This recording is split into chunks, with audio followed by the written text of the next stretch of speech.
Hawks win! Hawks win 3-1 over the Anaheim Ducks.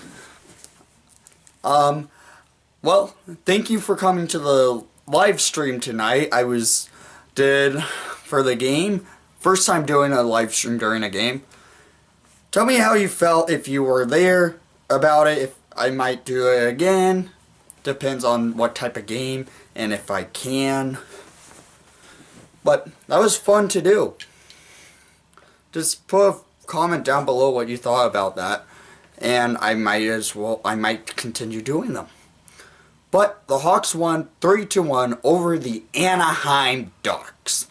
First of all, how the heck did John Gibson get the third star of the night? Corey Crawford got snuffed out of the stars. Crow won it again for the Hawks. Well, he didn't get a goalie win. He got a true win for a full or all-around team play. Box score. Let's go to the scoring. Since it was only 3-1, there's not a lot of goals that were put up. Well, at the first period of play, at 5:24 on the power play, Brandon Saad scores his first goal of the season and first of the night. Assist went to DeBrincat and Cahoon. That power play unit works. Keep it that way. I liked it. Every time the Hawks had a power play tonight, that unit was out there cycling the puck. Not really playing the 1-3-1. They were more playing an umbrella setup, which it works more than a 1-3-1. And I liked that.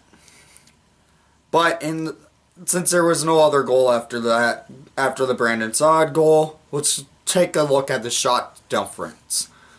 In the first period, the Anaheim Ducks had 6 shots on net to the Blackhawks 16. That's a lot of shots in net for a first period. For the Hawks, of course. And the first period for the Ducks, they just did not show up to play, it looked like. But knowing the Hawks in the second period so far this year, they don't like to show up to play. And this happened.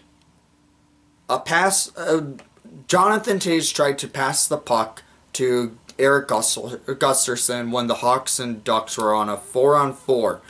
At 10:34 in the second period, unassisted, Raquel scores his second goal of the season on a breakaway because Jonathan Toews tried passing to Eric Gustafsson and ultimately failed. Corey Crawford that period stepped up his game, played a hell of a game in the second period, and he faced 11 shots, but honestly, he had some big saves. And since that was the only goal in the second period, I will tell you all the shots that were taken. Anaheim had 11 shots. Chicago had 12. And it was just a good in my opinion, this game was closely contested from the beginning, except for the second period and except for the first period. The Hawks had the edge on the first period, and the Ducks had the edge on the second, in my opinion. Even though shots doesn't show that way for the Ducks on the second period. Third period was really closely contested, in my opinion. Both teams were back and forth. I was worried that this game was going to overtime, but it did not. I'm so happy it didn't. Oh man, that was so good.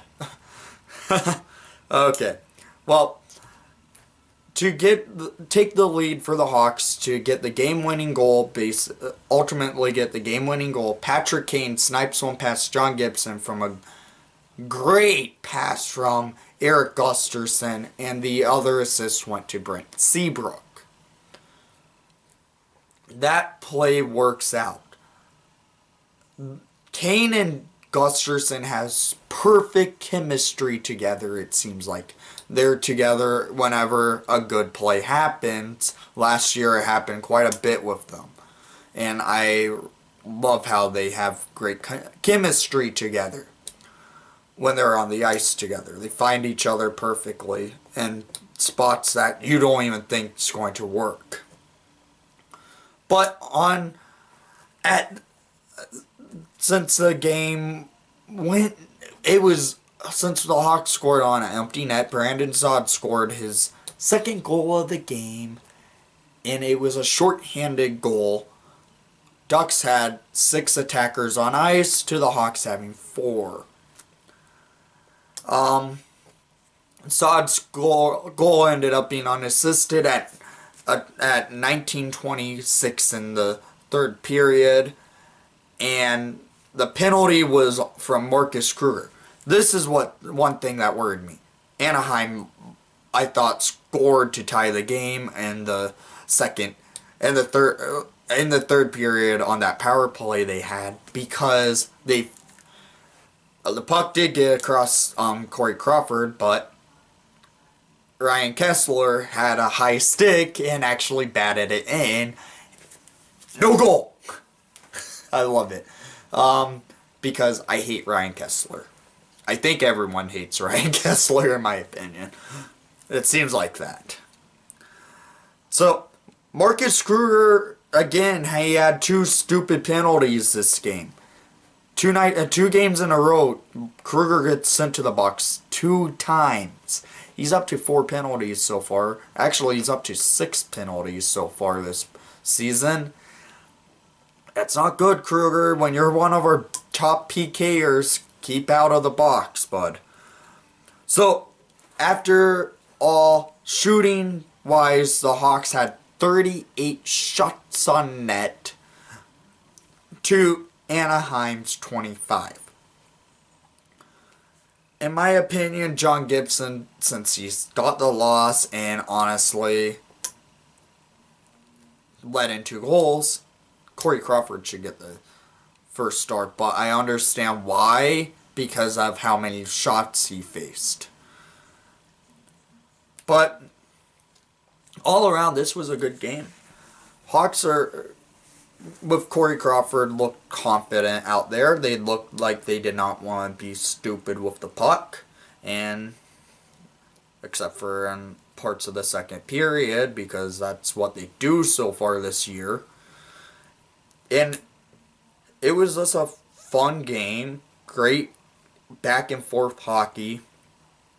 Good defense all around. And honestly, it was fun doing this live stream tonight. I have to say that again, because it was. It was honestly fun. I might really consider doing more, depending on the type of game it is and if I'm busy. I am watching most of the games, taking a few notes of the games, but tonight I really didn't take taking notes of the game because of the live stream. I wanted to see what you guys were wanting to ask, and I stayed away from the notes. Thank God for apps. You could look up the stats. I usually look up the stats on the apps, but I do take a few notes from the games. Like Corey Crawford, he honestly, in my opinion, had 3 big saves that, honestly, if they went past, well, 2, if one of the saves Crow made, in my opinion, could have been the game-winning goal for Anaheim if Crow didn't save it. With Crow being back, honestly, that's a big boost in momentum for the Blackhawks, and it's great seeing him back in between the pipes. Our next game, though, on Thursday against the New York Rangers, that game's going to be fun just because it's an original 6 matchup, and honestly, New York, I feel bad for them. They have a Hall of Fame goalie. We do too, in my opinion. But they have a Hall of Fame goalie that won't be winning a Stanley Cup, in my opinion. It's unfortunate. But leave a comment down below on what's your thoughts on keeping these live streams going for Blackhawk games, depending for games I want to do them on. And what your thoughts and takes were from this game. But most of all, thank you for watching the broadcast. And please leave a like and subscribe if you haven't done so already. But honestly, most of all, let's go Hawks. And we beat the Ducks 3-1.